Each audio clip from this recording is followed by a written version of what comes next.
اور اتارنے کے بعد پہلے اس نے کھانے میں روٹی چوری، ٹکڑے کیے، نرم کیے، اور نرم کر کے جب وہ نرم ہو گیا تو پھر اس نے اس نرم لقمہ اس ٹوکرے میں ڈالا۔ جب ٹوکرے میں ڈالا تو ٹوکرے سے آواز آئی، اللہ میرا بیٹا میری بڑی خدمت کرتا ہے، تو اس کو جنت میں حضرت موسیٰ کا پڑوسی بنا دے۔ میرا بیٹا میری بڑی خدمت کرتا ہے، تو حضرت موسیٰ کا اس کو جنت میں پڑوسی بنا دے۔ کیا ہوا؟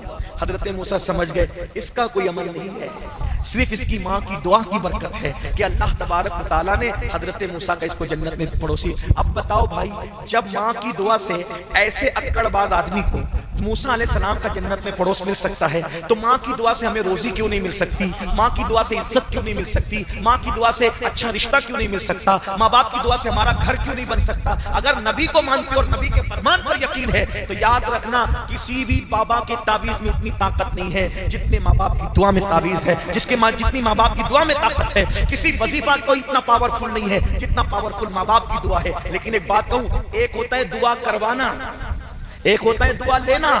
دعا کروانے کی اہمیت نہیں ہے، دعا لینے کی اہمیت ہے۔ اس نے ماں سے دعا کروایا نہیں، ماں سے دعا لی۔ کروانے اور لینے میں کیا فرق ہے؟ ایک وہ ملا، حضرت دعا کرو، حضرت دعا کرو، حضرت دعا، دھکے دے رہے پھر بھی دعا کرو حضرت، اور یہ کرو پھر بھی دعا کرو حضرت۔ یہ دعا دے دی گئی مگر یہ بھی قبول ہوگی نہیں ہوگی کوئی گارنٹی نہیں، لیکن ایسا کام کر دیا، دعا کی گزارش نہیں کی، دل سے نکل گئی، جا تیرا بھلا ہو جائے، جا یہ ہو جائے، جب جو بھی کامیاب ہوا دعا کروانے سے نہیں ہوا، دعا لینے سے ہوا۔ غریب نواز نے سب بچے پتھر مار رہے تھے، مجذوب کو باغ میں بلایا اور بلا کر انگور کھلایا، دل سے دعا نکلی، جا اللہ تجھے مقام عطا کرے۔ غوث پاک کو غوث پاک کے دو ساتھیوں نے اس کتب کا امتحان لیا۔ ایسا سوال پوچھوں گا جواب نہیں دے سکیں گے، میں بھی کچھ پوچھوں گا بولو یہ، لیکن غوث پاک نے کہا ارے ہم تو صرف ادب کے ساتھ جا کر بیٹھیں گے۔ اس کتب کے دل سے دعا نکلی، تو نے میرا ادب کیا، جا ایک وقت آئے گا کہ تو بغداد کے منبر پہ بیٹھ کر کہے گا میرا یہ قدم ہر ولی کی گردن پر ہے اور سب تیرے آگے گردن جھکا دیں گے۔ اس طرح بے شمار مثالیں ہیں۔ کسی نے دعا کروانے سے ترقی نہیں حاصل کی، دعا لینے سے ترقی ہے، اور وہ بھی دعا لے رہا تھا۔ بھائیو، ماں کی ایسی خدمت کرو، باپ کی ایسی خدمت کرو، تمہیں کہنا نہ پڑے، ماں باپ کے دل سے نکل جائے، تمہاری دنیا بھی کامیاب ہے، آخرت بھی کامیاب ہے۔ اللہ تعالیٰ سے دعا ہے اللہ ہم سب کو ماں باپ کی صحیح خدمت کی توفیق دے، احترام انسانیت کی توفیق عطا فرمائے، محسن انسانیت صلی اللہ علیہ وسلم کے نقش قدم پر ہمیں قائم رکھے، استقامت عطا فرمائے۔ گفتگو کے درمیان اگر کوئی غلطی ہو تو اللہ تعالیٰ معاف کر دے۔ استغفر اللہ ربی من کل ذنب و اتوب